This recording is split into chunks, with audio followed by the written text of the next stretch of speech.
Hello friends, आप देख रहे हैं सरकारी जॉब भर्ती और मैं हूं हेमंत साहू। दोस्तों, आज की टॉपिक है छत्तीसगढ़ पटवारी भर्ती 2022 का भाग 15 है। इससे पहले मैंने 14 वीडियो ऑलरेडी यूट्यूब पर अपलोड कर दिया है। दोस्तों, आप अगर हमारे चैनल पर नए हो तो हमारे चैनल को सब्सक्राइब करके बेल आइकन को जरूर दबा देना। साथ ही इस वीडियो का अगर आपको पीडीएफ चाहिए तो हमारे टेलीग्राम चैनल पर ज्वाइन करना, वहाँ पर आपको फ्री पीडीएफ मिल जाएगा। चलते वीडियो की तरफ। दोस्तों, आज जो है सीजी पटवारी का जो एप्लीकेशन फॉर्म भरने का डेट है, अंतिम डेट है। ठीक है, इसके बाद जो है फॉर्म आप नहीं भर सकते। 17 अप्रैल को इसका एग्ज़ाम है। इस हिसाब से देखा जाए तो बहुत कम ही समय बचा है। चलते वीडियो की तरफ। आप लोगों के लिए जो होमवर्क दिया था उसको पहले बता देता हूँ। छत्तीसगढ़ की प्राचीन डिडनेश्वरी एवं पतालेश्वर मंदिर कहाँ है? तो बहुत लोगों ने इसका आंसर सही दिया है। इसका आंसर आ जाएगा बिलासपुर। बिलासपुर में यहाँ स्थित है। आज का पहला क्वेश्चन है दोस्तों, इसमें 1 से लेकर 10 तक जो है करंट अफेयर संबंधित क्वेश्चन है, जो कि बहुत ही इंपॉर्टेंट है क्योंकि 15 नंबर तक से करंट अफेयर इसमें पूछे जाएंगे। पहला क्वेश्चन है, एशिया का सबसे बड़ा फॉसिल्स हेरिटेज साइट किस राज्य में बनाए जाने की बात कही गई है? तो कौन से राज्य में बनाए जाने की बात कही गई? तो इसका आंसर आ जाएगा छत्तीसगढ़। छत्तीसगढ़ में जो है यहाँ जो हेरिटेज है उसको बनाए जाने की बात कही गई है। ठीक है, इसके बारे में थोड़ा सा देख लेते हैं कि कोरिया के हसदेव नदी तट पर इस पार्क को संरक्षित किया जाएगा। ठीक है, यहाँ कौन सा जिले में बनेगा? छत्तीसगढ़ के कोरिया जिले में बनेगा, जो कि हसदेव नदी तट पर यहाँ जो पार्क है उसको संरक्षित किया जाएगा, जो कि बहुत ही ज़्यादा प्राचीन है। और इसकी घोषणा जो है विश्व वानिकी दिवस पर, जो कि 21 मार्च को वर्चुअली शिलान्यास किया है। कौन? श्री भूपेश बघेल, जो कि छत्तीसगढ़ के मुख्यमंत्री है। नेक्स्ट क्वेश्चन है, पंजाब में राज्यसभा सदस्य के लिए किस छत्तीसगढ़ के निवासी को आपकी पार्टी ने अपना उम्मीदवार भेजने की बात की? अभी जो पंजाब में आम आदमी की सरकार बनी है तो उसमें आम आदमी की पार्टी की तरफ से 5 सदस्य को राज्यसभा में भेजने की तैयारी है, यानी कि अपना उम्मीदवार घोषित किया है, जिसमें से छत्तीसगढ़ के एक व्यक्ति है। इसका नाम है संदीप पाठक। संदीप पाठक जो कि छत्तीसगढ़ के निवासी है, उसको जो आम आदमी पार्टी ने अपनी पार्टी की तरफ से राज्यसभा सीट में भेजने के लिए बात कही गई है। अब देखो, यहाँ इंपॉर्टेंट इसलिए है क्योंकि ये संदीप पाठक जो है छत्तीसगढ़ के निवासी हैं। कहाँ के? जो है छत्तीसगढ़ के मुंगेली जिले के लोरमी के रहने वाले हैं। मुंगेली जिले के लोरमी के रहने वाले हैं, जो कि IIT दिल्ली के प्रोफेसर है। नेक्स्ट क्वेश्चन है, लोकसभा के महासचिव निम्न में से कौन है? तो लोकसभा के वर्तमान महासचिव निम्न में से कौन है? इसका आंसर आ जाएगा उत्पल कुमार सिंह। उत्पल कुमार सिंह लोकसभा के महासचिव है। नेक्स्ट, अंतर्राष्ट्रीय सौर गठबंधन का 101वां देश कौन सा बना है? ठीक है, जो अंतर्राष्ट्रीय सौर संगठन है उसमें 101 नंबर का जो सदस्य देश है वह कौन सा है? इसका आंसर आ जाएगा अमेरिका है। देखो, यहाँ पर क्या लिखा है टिप में कि सौर ऊर्जा को बढ़ावा देने हेतु भारत के नेतृत्व में 2015 में गठित किया गया था। भारत के नेतृत्व में 2015 में इस जो संस्था है, इस संगठन को गठित किया गया था, जिसमें अंतर्राष्ट्रीय सौर संगठन में अमेरिका, जो कि 101 नंबर के जो सदस्य देश के रूप में शामिल हुआ है। नेक्स्ट है, जलवायु परिवर्तन प्रदर्शन सूचकांक 2022 में भारत का स्थान क्या है? अभी जो 2022 का जो सूचकांक है जलवायु परिवर्तन जो प्रदर्शन है, उस हिसाब से अगर देखा जाए तो भारत का स्थान है 10वां स्थान है। 10वां स्थान है भारत का। ठीक है, अगर इसका स्कोर देखा जाए तो फिर भारत का स्कोर है 10वां जो भाग है उसमें 69.22% इसका जो है स्कोर किया है। अब इसके बारे में थोड़ा देख लेते हैं कि शीर्ष 3 स्थान रिक्त होने के कारण, ठीक है, जो इसका जो क्राइटेरिया रहता है जिसमें चयन किया जाता है, उस हिसाब से देखा जाए तो पहले का 1 और 2 और 3 स्थान में कोई भी देश नहीं आया। तो चौथे स्थान पर कौन आया? डेनमार्क आया। तो डेनमार्क को ही शीर्ष स्थान दिया गया है। ठीक है, मैंने एक वीडियो में आप लोगों को बताया था, जो भी सूचकांक निकलता है ज़्यादातर जो है डेनमार्क है, नॉर्वे है, फिनलैंड है, स्विट्जरलैंड है, न्यूजीलैंड है, यही आसपास के देश जो है प्रथम स्थान पर ही रहते हैं। नेक्स्ट है, लोकतंत्र के स्वर किस व्यक्ति का चर्चित पुस्तक है?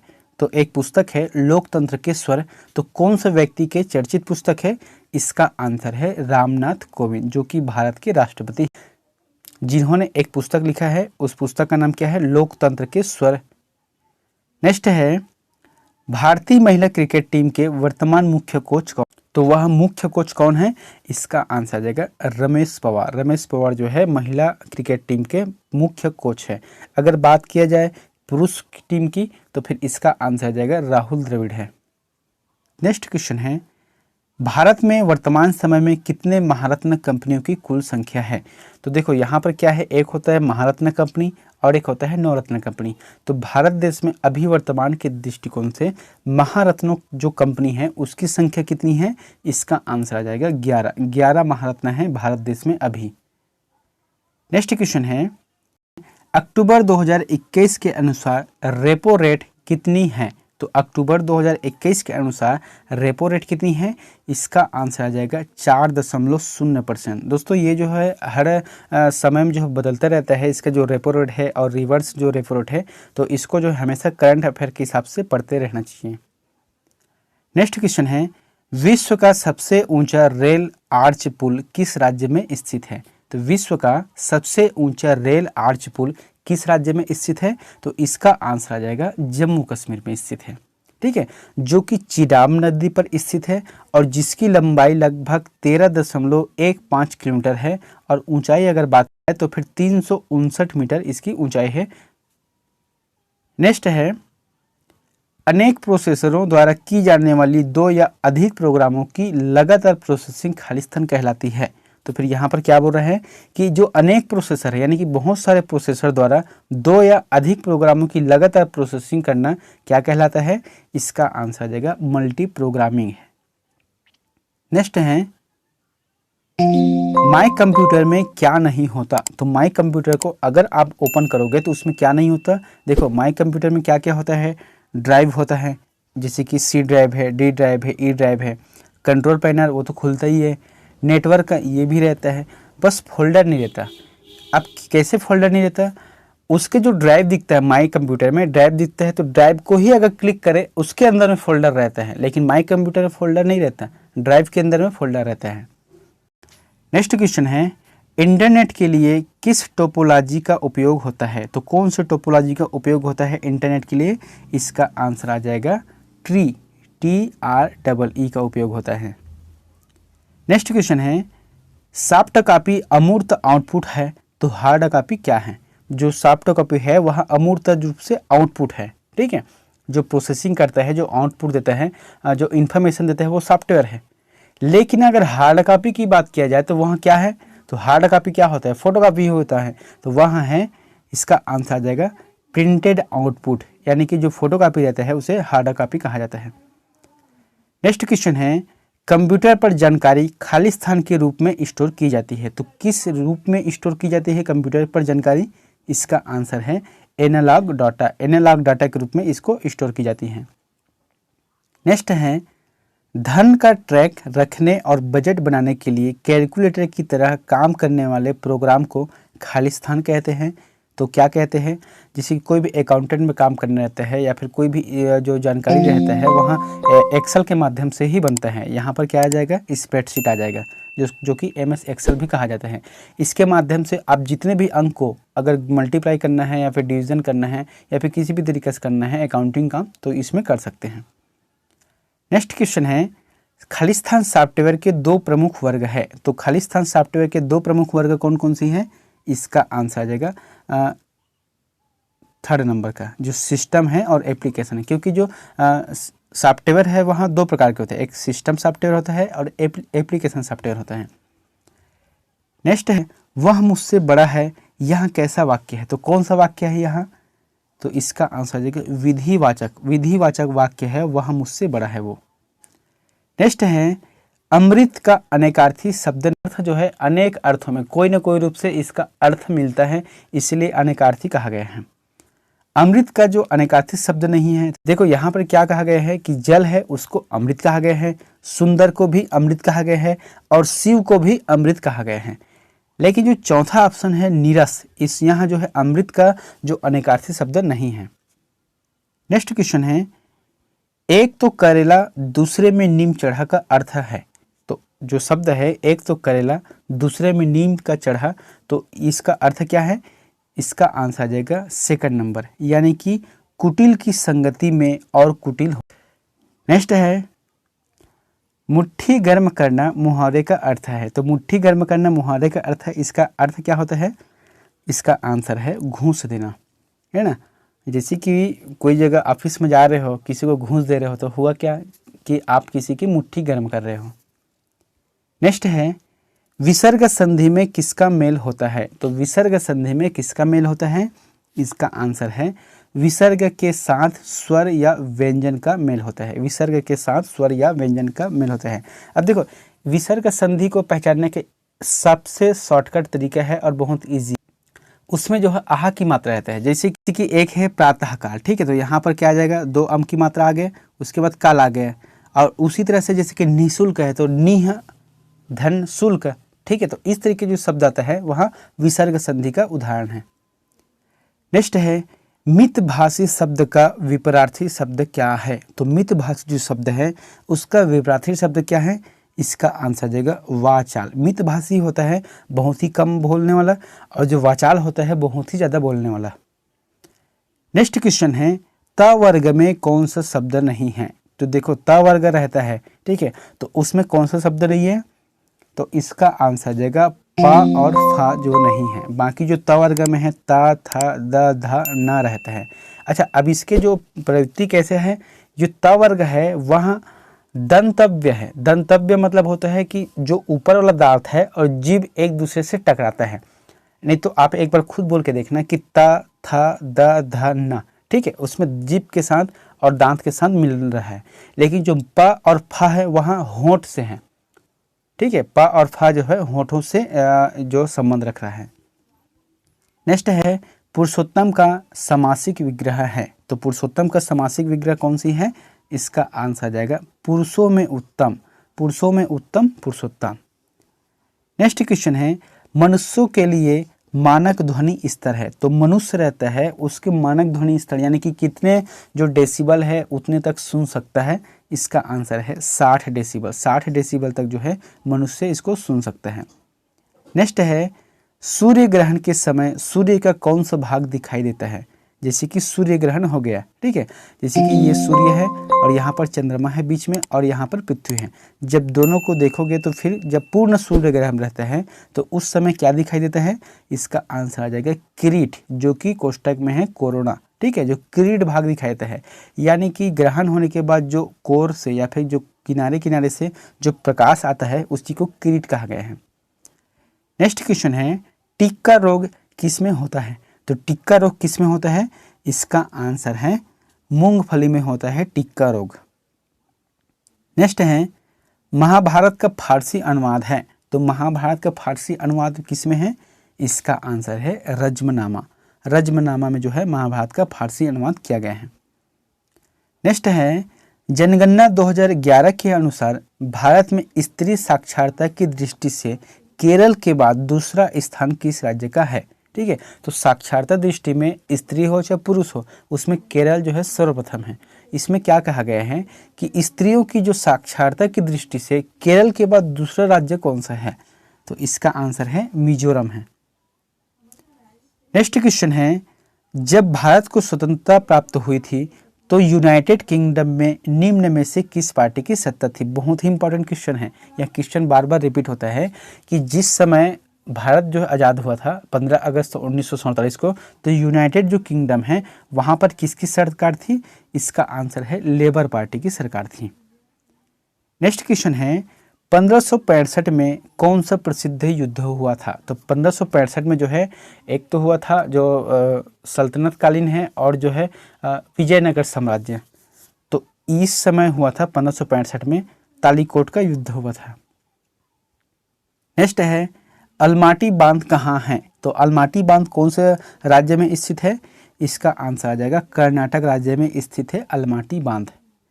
नेक्स्ट है, चमोली देवी पुरस्कार किस क्षेत्र में दिया जाता है? तो चमोली देवी जो पुरस्कार है वह कौन से क्षेत्र में अच्छे कार्य करने के लिए दिया जाता है? इसका आंसर है पत्रकारिता के क्षेत्र में। नेक्स्ट है, पानी की बूंदों के गोल होने का कारण है। ठीक है, जो पानी गिरता है जैसे बरसात के टाइम, तो उसके जो बूंद रहते हैं वहाँ हमेशा गोल ही रहते हैं। तो गोल होने का वजह क्या है? इसका आंसर है पृष्ठ तनाव। पृष्ठ तनाव की वजह से पानी की जो बूंदें हैं वहाँ गोल होती हैं। नेक्स्ट है, छत्तीसगढ़ में गोधन न्याय योजना का प्रारंभ किया गया। तो कब से गोधन न्याय योजना का प्रारंभ किया गया? इसका आंसर है 20 जुलाई 2020 से किया गया है। 20 जुलाई 2020 से गोधन न्याय योजना का प्रारंभ किया गया है। अगर बात किया जाए तो यहाँ हरेली पर्व से है, छत्तीसगढ़ी पर्व जो है हरेली पर्व से स्टार्ट किया है। नेक्स्ट है, छत्तीसगढ़ में चिराग योजना किस बैंक की सहायता से प्राप्त हुआ है? तो छत्तीसगढ़ में जो एक योजना है चिराग योजना, तो उस पर कौन सा बैंक ने सहायता प्रदान किया है? इसका आंसर है विश्व बैंक। विश्व बैंक की सहायता से चिराग योजना को प्रारंभ किया है। नेक्स्ट है, पौनी पसारी योजना छत्तीसगढ़ के किस स्थान से प्रारंभ हुआ? देखो सबसे पहली बात है, पौनी पसारी योजना क्या है कि छत्तीसगढ़ में जो छत्तीसगढ़ के जो परंपरागत जो लुप्त होने वाले व्यवसाय हैं, जैसे कि मोची का काम करने वाले हैं, लोहार का काम करने वाले हैं, बढ़ाई का काम करने वाले हैं, झाड़ू बनाने वाले, तो इन सब जो लोकल प्रोडक्ट बनाने वाले हैं उन लोगों का जो व्यवसाय है वहाँ लुप्त होने के कगार पर है। तो छत्तीसगढ़ सरकार ने पौनी पसारी योजना के तहत जो है जितने भी हाट हैं, जितने भी बाजार हैं, वहाँ पर 50% जो हिस्सा है उसको जो है इन लोगों के लिए आरक्षित किया गया है कि ये लोग जो है अपने जो उत्पाद है उसको प्रारंभ कर सकते हैं, आगे बढ़ा सकते हैं। तो कौन से स्थान से प्रारंभ किया गया है? इसका आंसर आ जाएगा मोहबा बाजार, रायपुर से प्रारंभ किया गया है। नेक्स्ट है, मुख्यमंत्री कन्या विवाह योजना की सहायता राशि 15,000 से बढ़ाकर कितनी कर दी गई है? बहुत ही इंपॉर्टेंट है कि मुख्यमंत्री कन्या विवाह योजना की जो राशि है पहले 15,000 थी, अभी वर्तमान में कितना है? इसका आंसर है 25,000 है।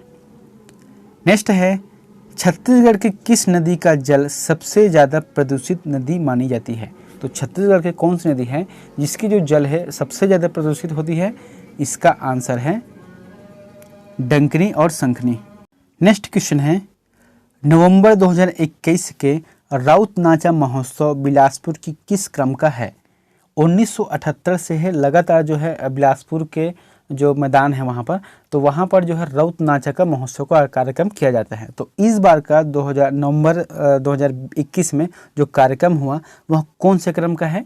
इसका आंसर है 44वें क्रम का है। ठीक है, 44वें क्रम का जो है अभी राउत नाचा महोत्सव किया गया है। नेक्स्ट है, छत्तीसगढ़ के प्रथम कहानीकार हुए थे। तो छत्तीसगढ़ के प्रथम कहानीकार कौन हुए थे? इसका आंसर है बंशीधर पांडे। बंशीधर पांडे जो है प्रथम कहानीकार हुए थे, जिसकी रचना कौन सी है? हीरू के कहने। नेक्स्ट है, कुमार गुप्त का रत्न जड़ित मयूर सिक्का किस स्थान से प्राप्त हुआ है? बहुत इंपॉर्टेंट है, जो कुमार गुप्त हुए शासक उसके जो रत्न जड़ित मयूर का सिक्का है वहाँ किस स्थान से प्राप्त हुए? इसका आंसर है आरंग। आरंग से प्राप्त हुए रत्न जड़ित मयूर का सिक्का। नेक्स्ट है, रायपुर लाहौरी शाखा के अंतिम राजा हुए थे। तो जो लाहौरी शाखा यानी कि जो कलचुरी शासक है जो रायपुर का, उसके अंतिम शासक कौन हुए? इसका आंसर है अमर सिंह हुए अंतिम शासक। दोस्तों अगर बात किया जाए कि रायपुर के जो लाहौरी शाखा है उसके प्रथम शासक कौन हुए? तो केशव देव हुए थे। नेक्स्ट है, लाल मिर्ची एवं आम की टहनी किस आदिवासी आंदोलन का प्रतीकात्मक चिन्ह हुए थे? तो कौन से आदिवासी आंदोलन हुए थे जिसका एक प्रतीकात्मक चिन्ह दिए थे? लाल मिर्च और आम की टहनी। तो इसका आंसर है भूमकाल विद्रोह का। 1910 में हुआ था भूमकाल विद्रोह, जिसके यहाँ प्रतीकात्मक चिन्ह हैं। नेक्स्ट क्वेश्चन, असहयोग आंदोलन के दौरान पंडित सुंदरलाल शर्मा किस जेल से है? ठीक है, यहाँ पर जो है जेल रहेगा, जेल से अपनी हस्तलिखित पत्रिका है उसको निकाला गया है। तो इसका आंसर आ जाएगा बिलासपुर जेल। असहयोग आंदोलन के दौरान जो है पंडित सुंदरलाल शर्मा को बिलासपुर के जेल में उसको डाल दिया गया था, जहां से उन्होंने रचना की है और कौन कौन सी श्री कृष्ण जन्म स्थली और जेल पत्रिका का प्रकाशन किए हैं। नेक्स्ट है, रायपुर में सन 1932 में किसने वानर सेना का गठन किया था? देखो वानर सेना का गठन कब किया गया था? 1932। तो इसका आंसर हो जाएगा बलीराम आज़ाद। बलीराम आज़ाद जिन्होंने हैं रायपुर में वानर सेना का गठन किया है। नेक्स्ट है, नारायणपुर जिला में रामकृष्ण आश्रम की स्थापना किसने की? तो रामकृष्ण जो आश्रम है नारायणपुर में उसकी स्थापना किसने की? इसका आंसर है स्वामी आत्मानंद ने की है, पहला नंबर। नेक्स्ट है, पंचमुखी विकास कार्यक्रम का संबंध किस क्षेत्र से संबंधित है? तो छत्तीसगढ़ में एक योजना चल रही है पंचमुखी विकास कार्यक्रम की, उसकी जो क्षेत्रफल है, उसका जो क्षेत्रफल है वह किस क्षेत्र से है? आंसर आ जाएगा शिक्षा गुणवत्ता से। ठीक है, शिक्षा गुणवत्ता में सुधार के लिए पंचमुखी विकास कार्यक्रम चलाई जा रही हैं। नेक्स्ट है, छत्तीसगढ़ में सर्वाधिक मूंगफली किस जिले में उत्पाद होता है? किस जिले में उत्पादन होता है? तो कौन से जिले में होता है? इसका आंसर है रायगढ़। रायगढ़ जिले में सबसे ज़्यादा जो है मूंगफली का उत्पादन किया जाता है। नेक्स्ट है दोस्तों, ये आपके लिए होमवर्क है, तो इसका आंसर में प्लीज़ कमेंट बॉक्स पर जाकर जो बताएं। यह प्रश्न है, आप एक बार इसको अच्छे से समझना कि निम्न पाठ प्रदेशों को पूर्व से पश्चिम की ओर क्रमशः बताएं। ये एक बार जो है पीएससी के एग्जाम में इसको पूछा गया है। ठीक है, अब पूर्व से पश्चिम कैसे होगा? जैसे कि इस साइड पूर्व हो गया और इस साइड पश्चिम हो गया, तो इधर से पश्चिम की ओर जाना है, तो किस तरीके से जो क्रम है उसको व्यवस्थित करना है। यहाँ पर लिखा है पहला नंबर में जारंग पाठ है, सेकंड में है जसपुर पाठ है, थर्ड में है मैन पाठ है और फोर्थ में है जमीन पाठ है। लेकिन जो क्रमशः है वह पूर्व से पश्चिम की ओर नहीं है, तो इसको जो है आपको क्रमशः जमाना है। आपके लिए जो 3 ऑप्शन दे दिया हूँ, यहाँ पर 4 ऑप्शन है। ठीक है, तो उस आधार पर आप इसको कमेंट करके जरूर बताना। दोस्तों वीडियो कैसा लगा हमें कमेंट करके जरूर बताना, साथ ही हमारे चैनल को सब्सक्राइब करके बेल आइकन को जरूर बताना। जब तक एग्ज़ाम नहीं होगा तब तक हम लोग जो प्रैक्टिस सेट साथ में चलाते रहेंगे, साथ ही जो रीजनिंग का क्वेश्चन है वो भी, और जो है इंडिया लेवल पे और छत्तीसगढ़ लेवल पे जो भी मैं वीडियो डालता हूं, तो आप उस वीडियो को भी पूर्ण तरीके से देखना, क्योंकि आपके लिए जो भविष्य में जो भी एग्ज़ाम दिलाओगे उस हिसाब से आपके लिए यहाँ वीडियो बनाया जा रहा है। मिलते हैं नेक्स्ट वीडियो में एक नई जानकारी के साथ। Thank you.